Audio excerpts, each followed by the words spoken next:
Thank you so much. Thank you so much for making time and energy to heed our call to come together again. My name is Zina Scallard. I have recently stepped into the program manager role at the African Gender Institute within the Department of African Feminist Studies at UCT.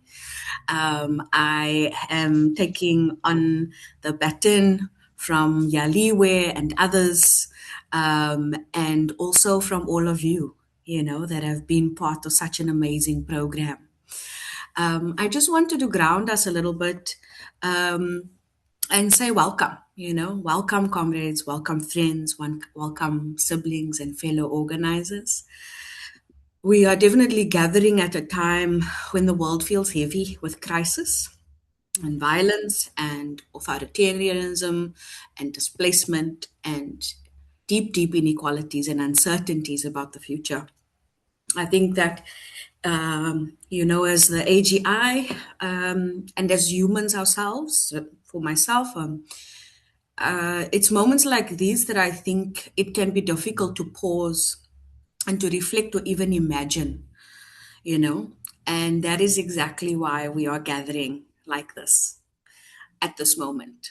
Um, this is a series of conversations, as Yaliwe has mentioned, and it's an offering for an opportunity for us to slow down together and to reflect on where we have been, looking back at the Young Women's Leadership Program and how far it's come, what the lessons were, but what are we seeing ahead? What do we want to see ahead? And hold space for one another in the face of everything that feels broken in the world right now. So I manifest that these conversations ground us, that it challenges us, that it nourishes us, and that it reminds us that even in difficult times, there is power in gathering and reflecting and imagining together. So welcome, welcome, welcome, welcome, and thank you for being here. I'll hand over to you, Yaliwe. Thanks. Thank you so much, Zina. We are really excited to re-meet you here. Zina has been part of AGI's circle of feminist, community of feminists for quite a while. Some of you might remember the Queer Feminist Film Festival that the African Gender Institute initiated in 2018 under the leadership of Masera Maru, who is also an alumni of this YWL program. And Zina, Masia, and other feminist folks from the Triangle Project, which is one of the oldest queer organizations in the Western Cape and I think South Africa, founded this Queer Feminist Festival, really riding on the wisdom and knowledges of queer feminist folks that had traveled via the African Gender Institute. Many of you were involved in some of those very potent conversations on what it means to take the politics of queer and African feminism seriously, even though we are still struggling with understanding what that means. And so the Queer Feminist Festival was an initiative to begin to bring those discourses together via creative expression and film. So thank you, Zinad, for taking a leap into AGI differently as a program manager. We are so excited that you're here to journey with this part of reinvigorating our community. And this community that, for those of you who may not know of the African Gender Institute and the Young Women's Leadership Project, just want to locate it a little bit for you. Although I'm seeing a lot of the names coming up here, very familiar names. So I'm suspecting most of us here would have traveled somewhere close to the work of this particular work of the African Gender Institute.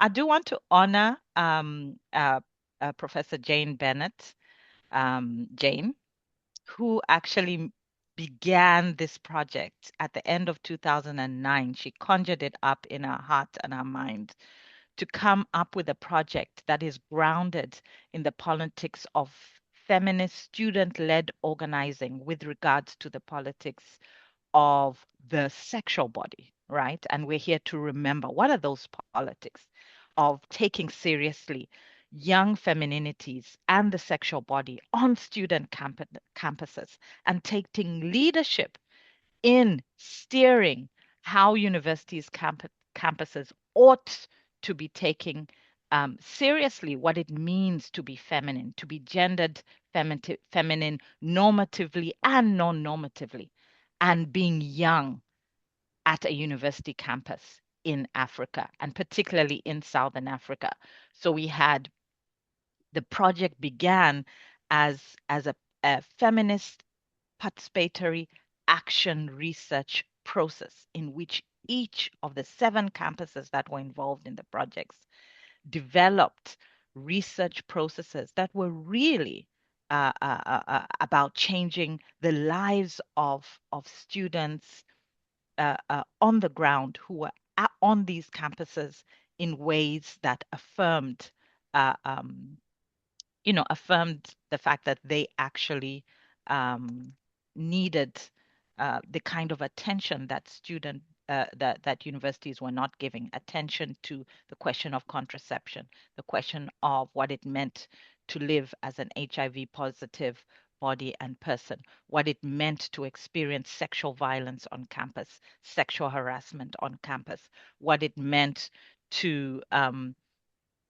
think about the way in which universities' campuses are built infrastructurally, not really imagining what it means to have more than 50% of university campus student populations being young women, right? So with the change in gender policies on the continent and globally from the 90s onwards, what has happened, and we're still seeing that, is that we are having an increase in young women registering to pursue postgraduate education in universities.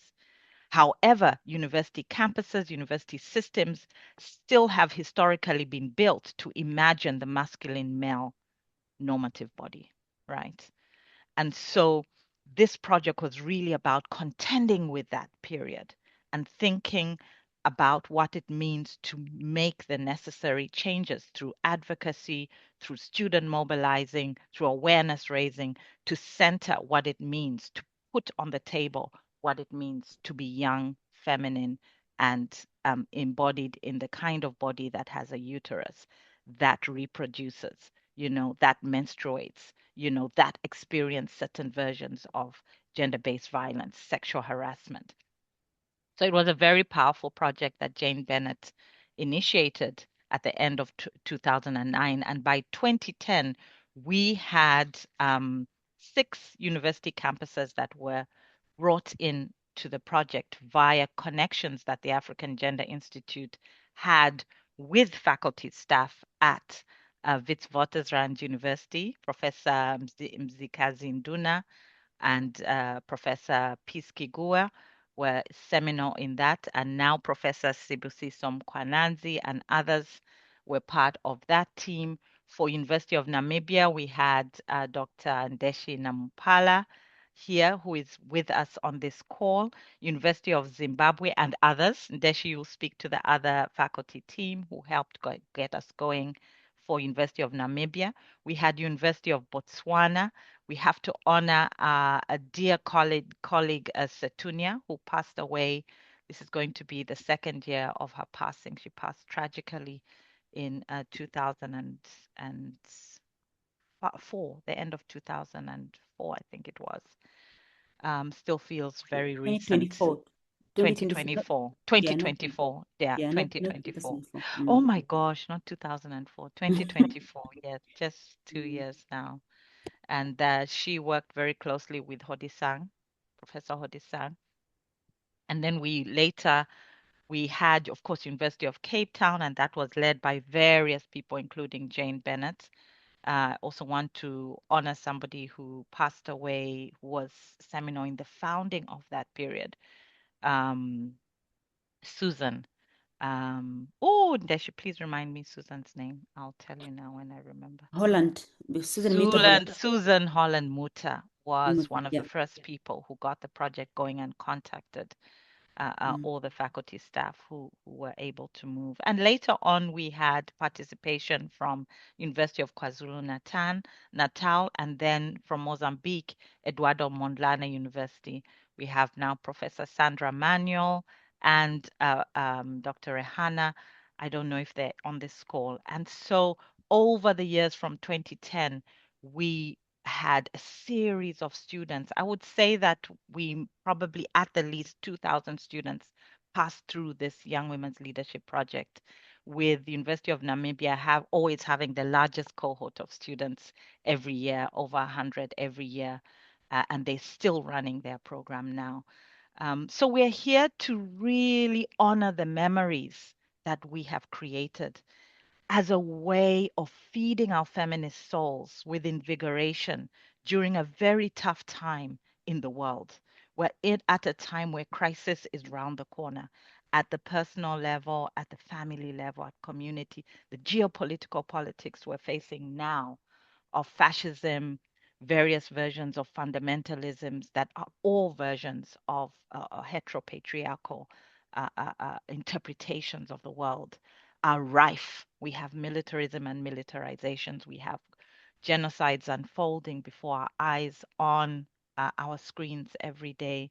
It's a very tough time to live. And so we want these series of online conversations. We're going to have 4 between now and July to be a place in which we can invoke our memories of feminist wisdom, of feminist power, of feminist change making possibilities as a way to feed us in rebuilding community and collective organizing. We want to feed and contribute to African feminist movements on the continent. And we know for sure that this portal of feminist organizing that traveled through the Young Women's Leadership Project via the African Gender Institute is one of those powerful portals of feminist wisdom and memory. So with that, I want to introduce 3 people who are going to invoke some potent feminist memories of organizing.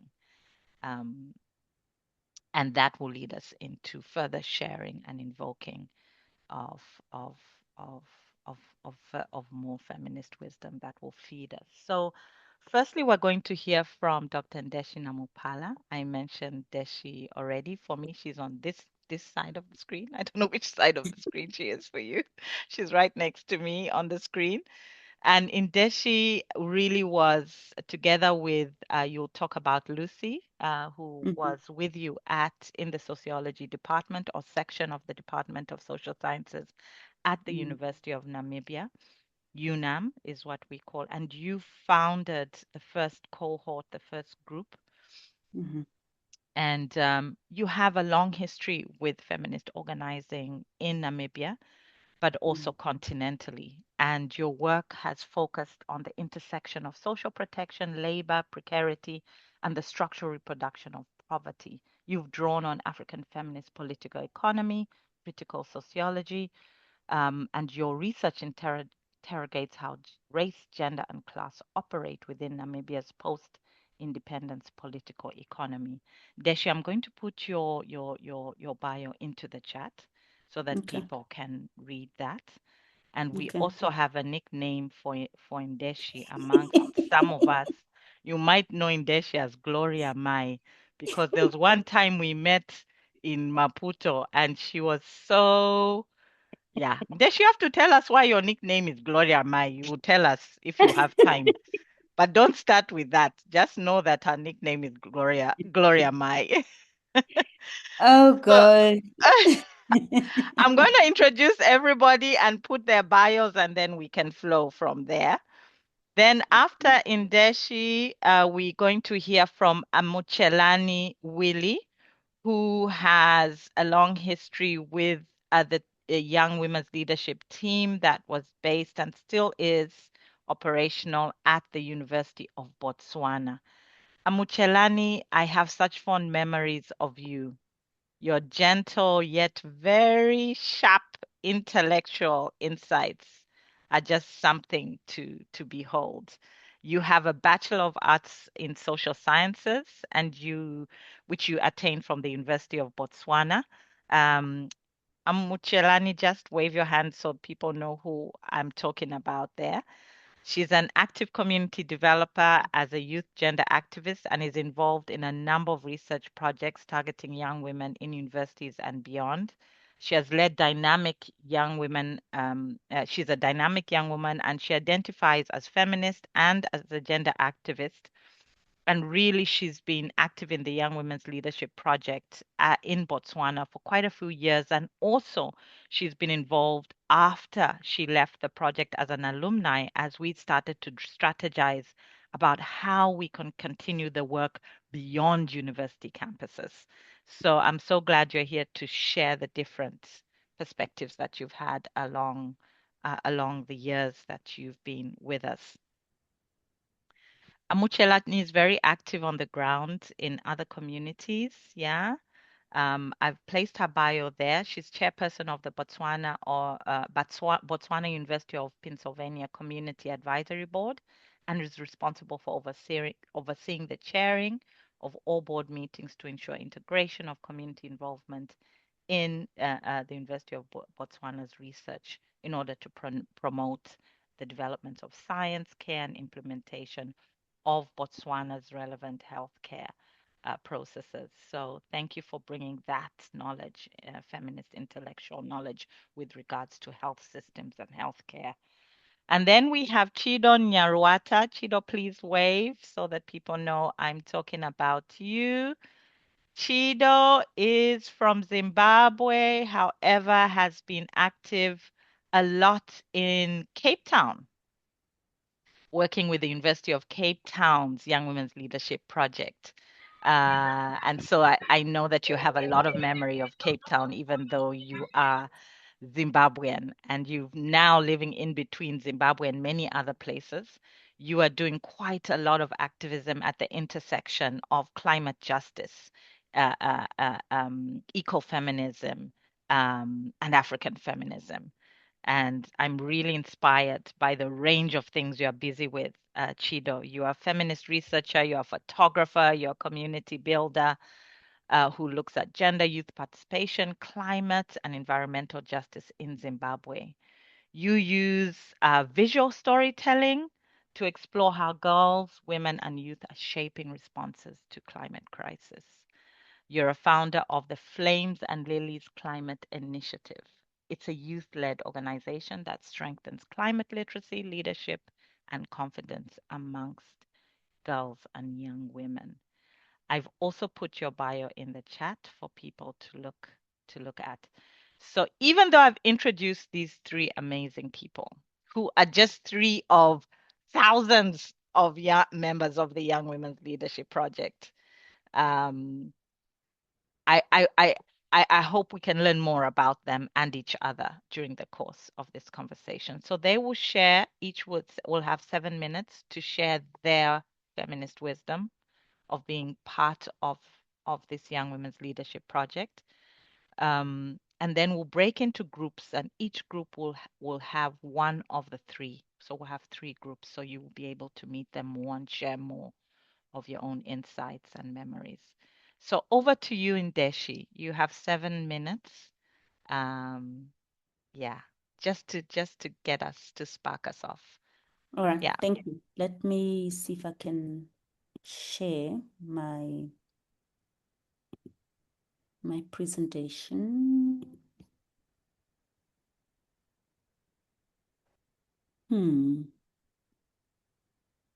Where's the share button? Oh, It's those the share green buttons. one at the bottom of the screen. I also don't see. Oh yeah, I see it. See it next. It should be next to the React tool button where you put hearts and whatever. So there's chat, React, then share. Should be there. Oh, here. Okay. Yeah, yeah.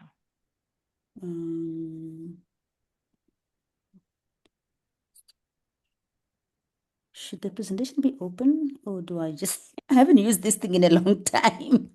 Oh my dear. Just hold I on. can't even help you. Yeah, hold on. I think I should be able to. Documents? No? Where's Gee. What you could do is you could Mm-hmm. start and just share it, send it to me via email, and then I can work on getting it up. Because why is, because yeah, when I go to share, it just gives me what, whiteboard something. Okay, that What happens does that mean? sometimes. I don't Yeah, know. so screen. When you click share, you should be able to pick the screen that you have open with the presentation. It's not this one. Okay, let me send it to you. This one I Okay. was typing. Let me just rather send it to you. Okay. Send it to my Gmail, and then I will make sure Fidel gets it. I just want to acknowledge the presence of Fidel. Please switch on your camera and wave, Fidel, just so people know you are with us. Fidel works closely with Zena. There's Fidel, and his name currently is African Feminist Studies and African Gender Institute. That's his name, Fidel Parks. And he's backstopping us in terms of, tech and background, and he'll be checking the chat. They'll be checking the chat. Thank you, Fidel. I'm going to check my email to see that I have your presentation, and then we will work on getting it up.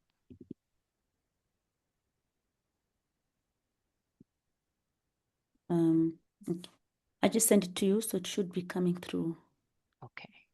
Okay, I haven't seen it yet.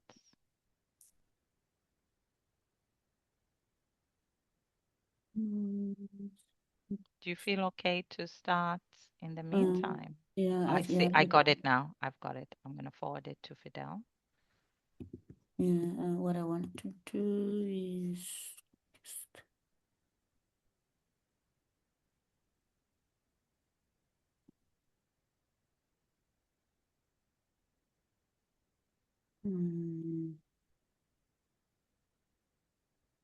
now what happened to my presentation after I sent it to you? Gosh, I do see it. Do see it. Just go to, yeah, it is attached to the email you sent. Yeah.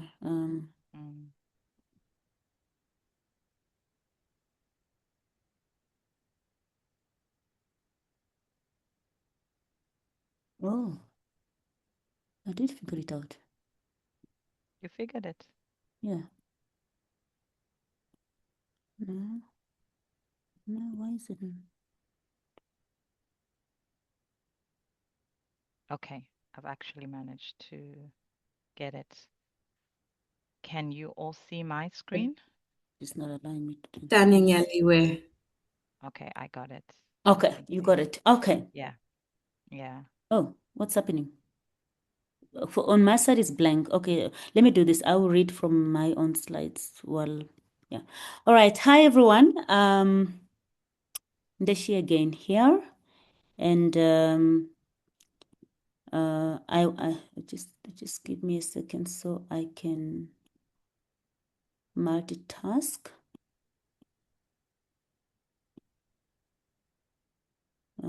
Okay. So UART. So what I'm going to do is sort of like just go through very briefly in my 7 minutes, some of the just to reflect on some of the key events that inspired me throughout the years, and even those that continue to inspire me. But before I start, I think for us, UART, it stands for UNAM Action Research Team. And for us, when we started, we started. I think we were one of the few groups that decided to turn UART into a student-led feminist organization at UNAM. And right now we have about 55 active members, but this number fluctuates. And every year they elect the executive committee that runs with the yearly activities of UNAM. And most of the activities that we focus on are sexual reproductive health and rights, gender equality and social justice, and youth leadership and activism, and especially on main campus, but now and then we go to other campuses at UNAM. So when we started in 2010, okay, this picture, Yaliwe, can you go to the, am I able to, yeah, next one. Next slide. I've spoken. Next slide. Oh, okay. So, UART has 3 forums. The Femininity Forum, which centers on the experiences of women and girls on campuses. The Masculinity Forum, which engages men as active partners in dismantling patriarchy and gender-based violence on campuses. And then the LGBTIQ plus forum, which focuses on affirming queer lives and building inclusive, safe campus spaces for all. And just to go back to 2010 when we started, and I think for us, the next slide, the UART, when we in 2010, our first call, we attracted over 100 students on a Saturday morning. And these students, for us, they were prepared. They had no idea. We had no idea. They had no idea. All we said is that it's an organization, it's a young men's organization, and the focus will be on sexual reproductive health and right on university spaces. And this call led into so many conversations that we had from 2010 up to today, where round discussions on issues affecting students on campuses followed, and where students were very honest about body autonomy and reproductive rights, where the issue of gender-based violence on campuses were discussed, and through these conversations, we were able to build a student-led advocacy through workshops, and these conversations planted the seed for everything that followed, which includes our very first campus demonstrations against gender-based violence. And Yaliwe, yeah, I keep going to different slides. Yeah. So I think maybe I should say next slide so that you know where I'm going. Now I'm on I'm on slide 6. Where the first campus demonstration against gender-based violence. And in here, we managed to get everybody from students to staff to the Pro-Vice Chancellor to pledge against sexual harassment on campus, to pledge against gender-based violence. And this this campaign went all the way through to the media, then where we submitted a pledge, a petition with all issues from sex for marks to sexual harassment to rape cases to the issue of abortion, the clinics that were not working, everything that was affecting students on campus. We put it on that petition that in this picture, the next picture, that we are giving to the then Pro-Vice Chancellor for, I think it was Pro-Vice Chancellor for Finance at the time. And what was interesting about this was that it triggered conversations about sex for marks at UNAM. And because management did not so much reacted to this petition, the students started having this conversation until the then Minister of Education came to campus. The students raised this issue. The minister took it up with management. Management denied it. And then when they denied it, the media picked it up. And the media took our petition from UART with this picture that you can see. And then they headlines that went to all the national newspapers that UNAM was aware of sex for marks and sexual harassment on campus. And of course, this issue, because we were interviewed by the media, we got into trouble by UNAM management, but we managed to somehow remind them that yes, these were the issues that were raised by our students. Okay, and through these activities, some of our UART members were invited to appear on national television to debate about abortion and sexual reproductive health and right with churches, with church leaders and medical staff. And for me, this is one of the most inspiring moments when I saw students that were part of UArt, that went through the different workshops, and because of that, they went on television and they were able to argue brilliantly and speaking for bodily autonomy on live television, all because of these UArt activities and all because of this project. What moved me more, and I think three moments that I'll carry with me ever since I started this UArt, being part of UArt and being part of YWL. And the first one was in our very first year. I remember there was a shy student who couldn't even speak publicly, and this student has experienced some of the sad assault in her life. And watching this quiet, cautious student stand up and speak about her body and her rights with absolute clarity, and seeing the transformation that came as a result of that is one of the things that I will always remember. And I met this alumni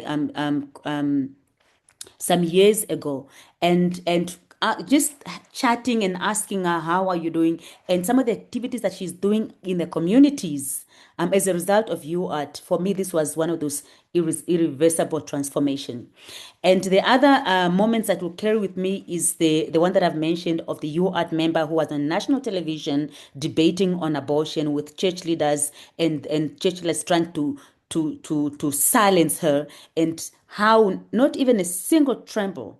She argued brilliantly, so much that I watched this young woman speaking and using examples that even some of the church leaders looked at her with absolute silence at the end. And then the third one was the masculinity forum, where we had conversations about reproductive rights, and with a lot of some of the young men who had no idea about reproductive right. Some of them did not even understand what it means when the conversation about abortion, and and how they as men could enter this conversation. So these three moments for me, I think, are what made me continue wanting to be part of UArt. And I think it was some of these moments where, even after the official funding ended, we continued having some of these conversations on campus. Another highlight for UArt, which we are still trying to, which is part of our plans to work on, was the campaign against sexual harassment on at UNAM's main campus gate, where taxi drivers usually grab students or crowding students into their vehicles. And we went there, some of our UArt members, they went there and they had conversations with these taxi drivers. It was so interesting to know that some of them had no idea that what, grabbing or, invading somebody's space was, was not okay. And so the students, most of them, they didn't file any report. They walked up to these drivers and calmly, clearly, firmly explained personal space, bodily autonomy, dignity. And through this campaign, we had the Namibia Taxi Association, the City of Windhoek, on a panel discussions as to how we, how we can find a way to create safe space for our students on campus. And so many activities continues, and as they continues, I think for 2026, if you go to slide 10, Yaliwe, what did I do with mine? Yeah, on slide 10. So yeah, so this is, I think this was one of our last workshops that we did. No, it wasn't our last, it was last year's workshop. I don't think I put pictures of this year's workshop. And this picture on the, I don't know if you can see the cursor. This is the current UArt leadership, and can you see I think the one with Reco. So as we stand right now, we have myself, who is the coordinator, together with Reko Mate. She's new. You haven't met her. And then we have Nashi, who was one of the students, UArt members, and now he's a colleague, is now a lecturer at UNAM, and he has rejoined UArt as one of the lecturers, and then the rest are the students that we see.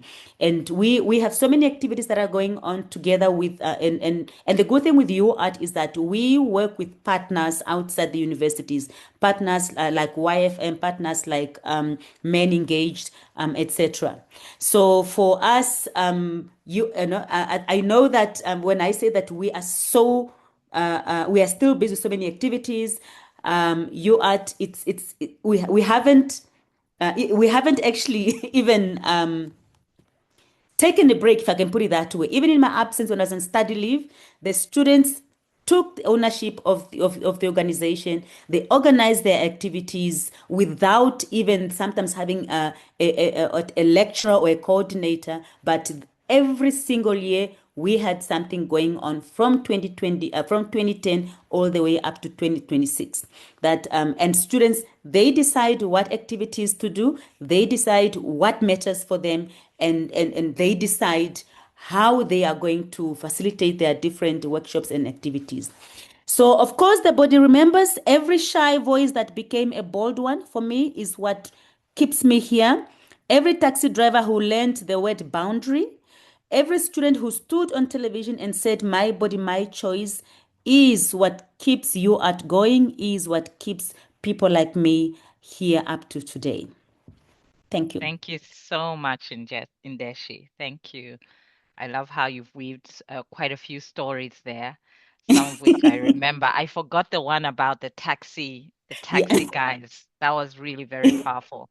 I Yeah. remember the one about what you called revenge porn and We did, cyberbullying yes. We when had a social lot. media was a new thing. So you were Yes. ahead of the game in many respects, abortion debates, Mhm. various kinds of sexual harassment, even on Yes, off same campus. sex with parliamentarians. Yeah, there Yeah, were a lot of these things that we did. Same sex yeah, debate about legalizing same sex marriages in Namibia with yeah. parliamentarians. Yeah, 7 minutes is not a lot for us to talk about No, this. So we yes, had a lot, and we're still yes, continuing yeah. to do a lot of activities. In fact, for a long time, any conversation that has to do with sexual reproductive health and right that comes to the university, even the vice chancellor started calling on UArt to participate in Mm, some of these activities, or through the dean of students. mm, So for us, it was really a space that became mm, a safe space for most of our students, even to express themselves when it comes to sexual mm. reproductive Thank health. you, Ndeshi.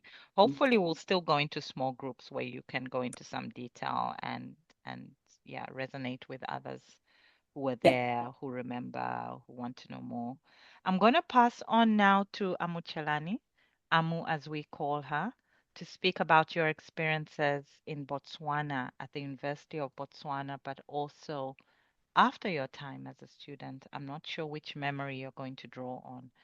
I'm going to stop sharing now. Mhm. Thank you, Amu, Yaliwe. Thank you yes, so much. over to you. Thank you very much. Ndeshi has laid the ground, and it brings me. I'm so uh, perplexed as to how, as she was in Namibia, we're in Botswana, but the realities somehow match and we interconnect with one another. So I'm not going to. My presentation will rather be in picture format. Let me just quickly try to present it. Okay. I hope. Alright. I hope it's visible, everyone. Just I can see it, thumbs up, Amu. yeah. Okay, Mm, thank you so much. Um, Myself, I joined the YWL in 2014, while I was studying my undergraduate.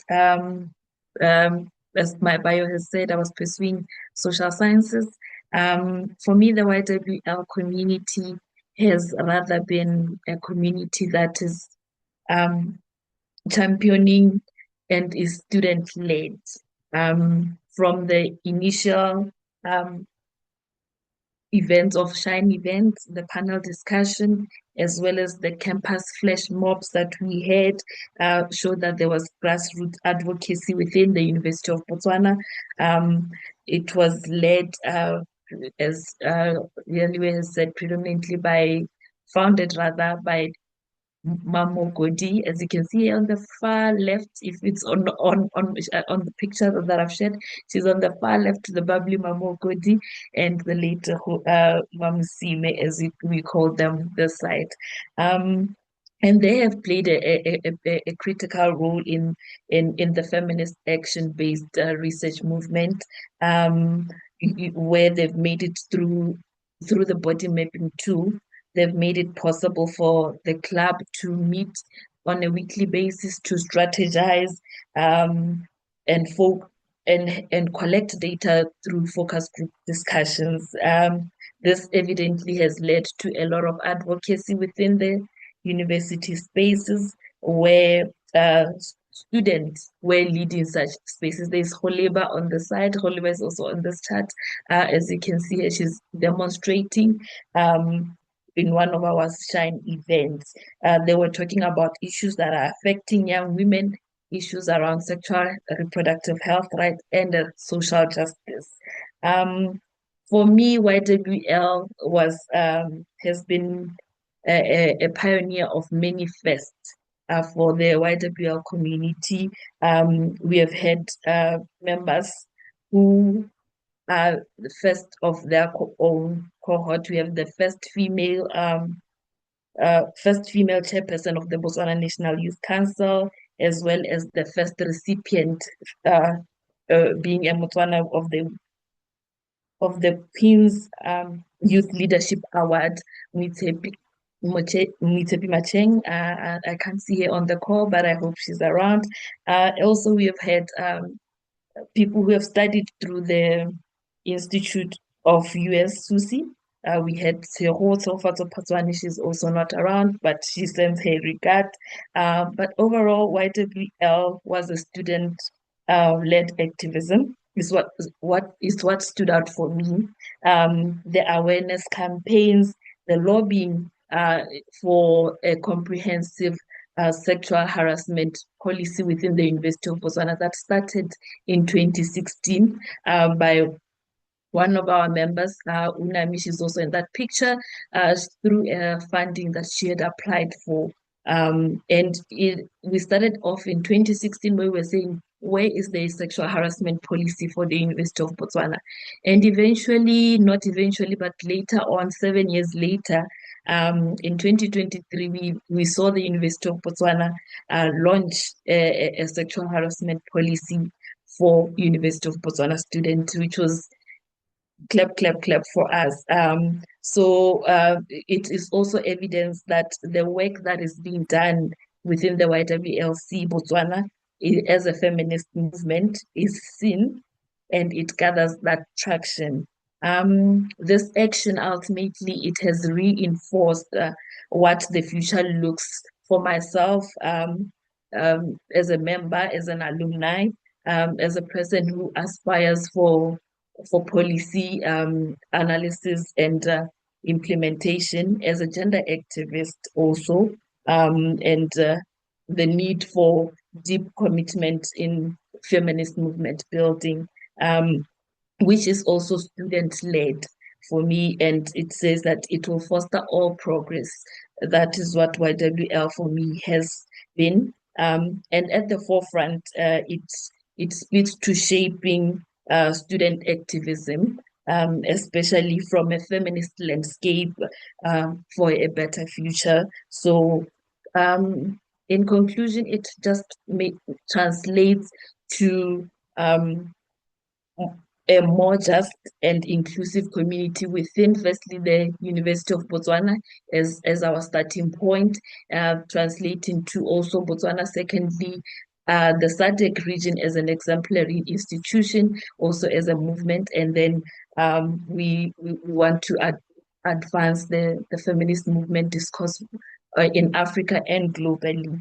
So yeah, that is us at one of the body mapping tools. You can see that after, although the body mapping exercise was very, very emotional at times, but ultimately everyone was all smiles and um, joy at the end of our interactions. So that is, I hope this sparks more interest as we can reflect and reconnect with one another post this. Thank you so much, Yaliwe. Let me Thank conclude you. here for now. Yeah, thank you so much, Amu. I'm going to move very quickly to Chido. And as we're doing this, I hope that your memories are being sparked, your heart is beating, you are feeling that you are part of this community, you are remembering you're part of the community, and that this community is still alive and kicking. Over to you, Chido. Thank you so much, Yaliwe. Hi everyone. So I was at UCT, and when I was at UCT, YWL had restarted in 2018. So there had been a bit of a break, but I think it had been a very active community of young feminists who were quite active on campus, particularly in the time Fees Must Fall and Roads Must Fall. There was quite a lot of conversations and action that members of the YWL team were taking. But I will reflect on my journey within the group. When we restarted, we were really thinking, what does it mean to be a young woman on this campus at a time of, I don't want to say post because it's not really post. I think people are still living in the moment, but post roads must fall, fees must fall. What was it like to exist on that campus, particularly occupying this body, also unpacking what Blackness meant in the context of Cape Town, what it meant to be. The key highlights that I had was the research that we were focusing on. At the time when we came online as YWL, it was the time that the AGI hosted the Dreaming Feminist Futures conference. And we had an opportunity for us to work on a paper to present and to engage in that space. And I think everyone was asking ourselves, what does it mean to be a Black woman at this time, navigating the university campus, navigating a city that is, people like to say Europe in Africa. What did it mean to navigate that? What did it also mean to be a young woman at this juncture of your life, knowing that you don't just exist as a student, but some people were existing as in relationships, some were dealing with very dynamic family relations. So how were they operating through that? And that, I think, is what was a key moment of our activism. I think with YWL in our journey, research was something that was quite critical and across the campuses.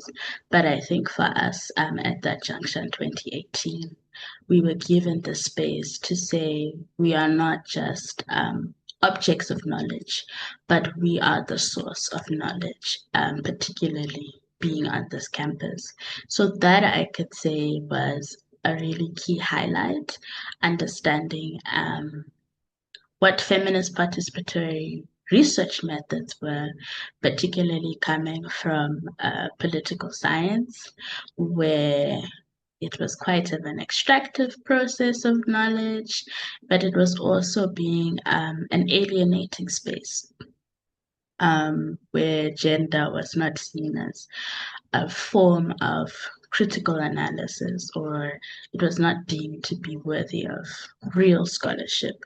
So being in that YWL space was a safe space for us. So as we prepared for Dreaming Feminist Futures, we co-wrote this paper, and it looked at what it meant to be a Black academic, second generation for me, with our identity, the colored identity, what it meant to have this identity, but understanding that it encompasses so many rich cultures. That was Andrea writing from that perspective. Kamo was writing from the perspective of literature, of Black women writing critical bodies of work, fiction and nonfiction. Amanda was writing from the perspective of the environment, how growing up in the Free State, hiking was them going to school or going home. It was not something that was reserved for a particular racial group or social status. So, and then Andy was writing from the perspective of being a young Indian woman in the space and navigating through different cultural but also social expectations, occupying the body that they did. So I think for me, the impact of that was it stayed with me in my work. And even now with my organization, whenever we work with young people, we always inform them that you are knowledge holders and knowledge creators. And we teach them, this feminist participatory methodology. But also, one thing that I really loved about YWL was we got to learn from other young women across different campuses and just learning about the body mapping exercise. That's something that I've incorporated in our work. So there was that cross pollination. I think that's what really stayed. And yeah, I think it's just been a really amazing journey where you can always connect. Doesn't matter what country you're in, if you know somebody who is in YWL, you just feel so warm and fuzzy. Like 2 weeks ago, I bumped into Lynette at her place of work. She was at UZ and she's working in the health space, and I'm starting to get into the climate and health space. And I stopped my meeting just to greet her, and that kind of joy and happiness that you have when you see each other, knowing the impact of this program, but the community as well. So I will stop there. Thank you. Thank you so much. Thank you so much. We have half an hour left with each other. And yes, please, if any of these presentations brought up something in your heart's space, please, in your mind space, please share an emoji so that we get a sense that these conversations this evening are feeding you. What we wanted is to connect with each other and break into 3 small groups. I think we'll do it just for about 10 minutes, just to greet really and say hello. We're going to have 3 groups each. One group will be going with Ndeshi, one group will be going with Chido, and one group with Amu so that we can connect. So think about who you want to connect with in terms of the speakers. You don't know where your other colleagues are going to go, but at least you can think, I want to check in with Amu. Go to Amu's group. Oops. Okay. You know what technology does, eh? It just throws you out. There's Imagine. no closing your sentence that now you finish now, the way we do nicely when we are physically in a Benessia was workshop. busy talking and Hey, yes. Welcome to the world of technology. Back again. Yeah, there's no nice, gentle, okay, just close now. You have 2 minutes to finish. Nothing. Welcome back, everybody, to the main plenary. Uh, um, I hope you got to connect, or at least to begin to connect, yeah. reconnect for those of us. I can tell from the names, almost everyone here, aside from 1 or 2 or 3, was part of one of these YWL programs at some point in your life, right? So I think, yeah, the small group enabled you to just say, hello, it's me. I'm still alive. This is what I'm thinking. Or to listen to somebody saying, hey, remember me? I remember you and that. We'll just have 3 shares. Because we didn't want to have an online meeting of 2 hours. That can be quite taxing. Some of us have had a long day. Remember, we'll have another conversation. Going to have 3 more conversations. Next one is 17th of June, so we can come back into the fold and pick it up.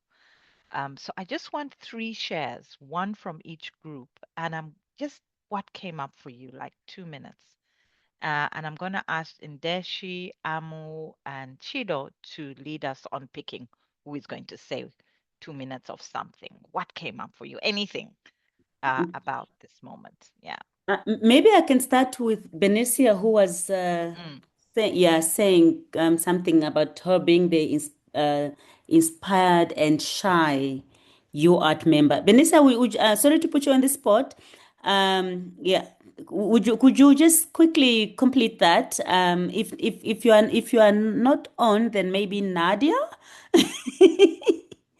um, Okay.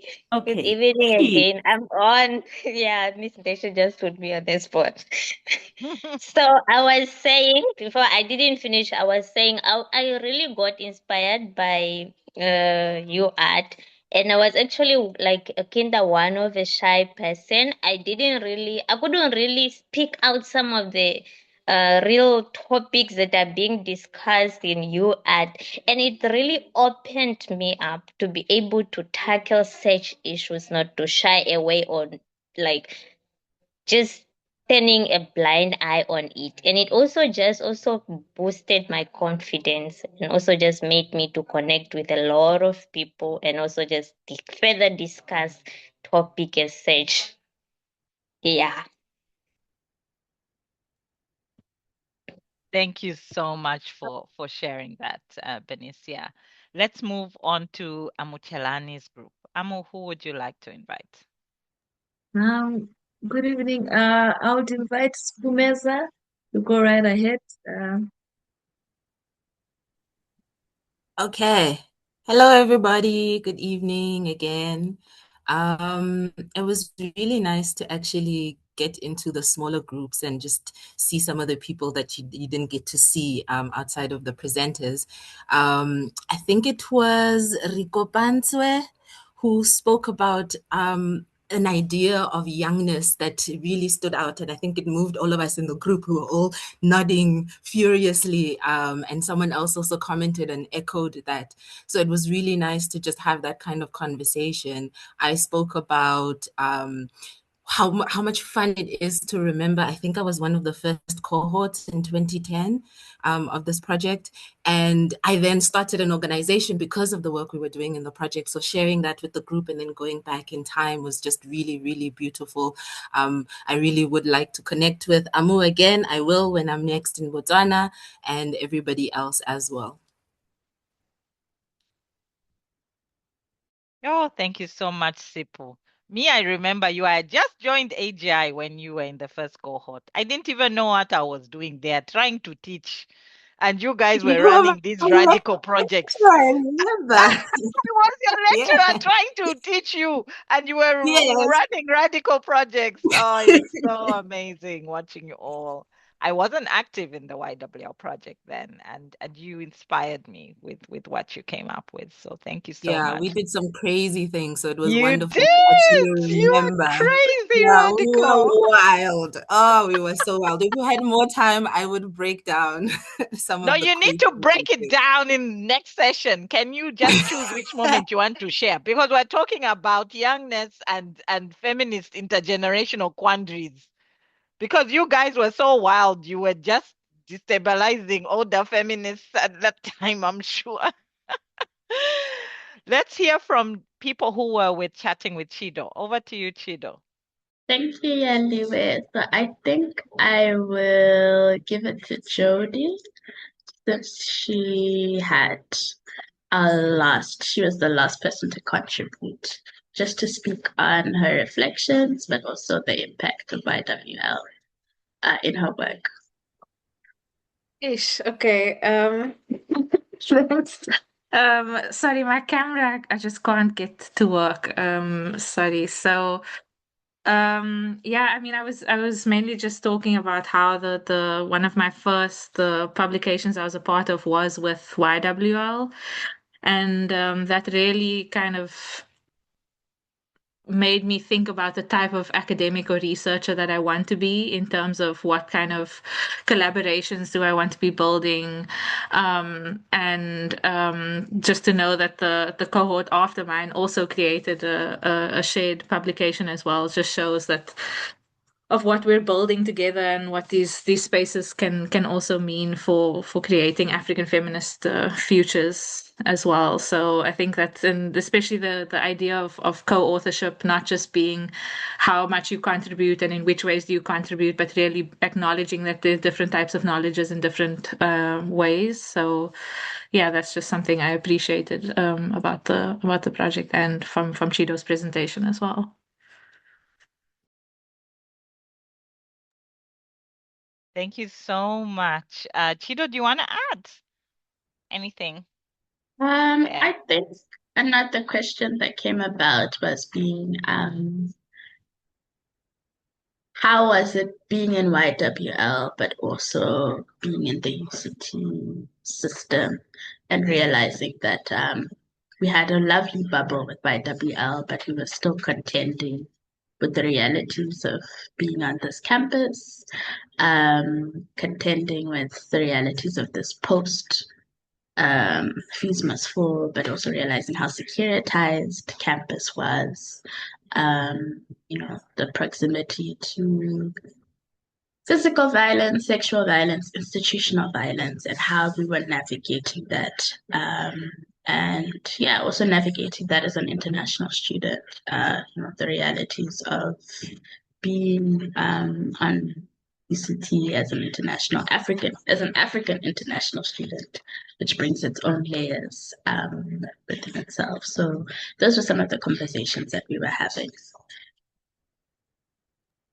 And those are still relevant conversations now, right? So we're in the middle of Africa Day here in South Africa. We're contending with the tensions around who is African, who is South African, who is a foreigner.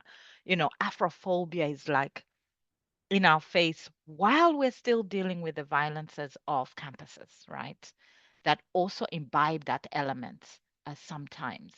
Securitization was big at the time because it was just after the Fees Must Fall and Rhodes Must Fall student movement. And the response of the elite campus leaders was to use policing systems and security systems to deal with the worry they had of another uprising, So really, really important and powerful reflections that we can draw on to deal with the current moments of crisis that we are contending with. We're going to close now. It's already 7:30 South African Standard Time, also Southern African Standard Time. So I'm going to thank you all for coming, each of you, and taking this time to open your hearts to reconnecting to the past that lives in your present. Yeah, in your present mind and heart to be in that past, in this present, in community with us. I just feel my heart is just growing, and I'm so grateful to have shared memories like this with you. Zina is going to lead us in close and thanks and just prepare us for the next conversation. Yes, thank you, Zina. Thank you, Yaliwe.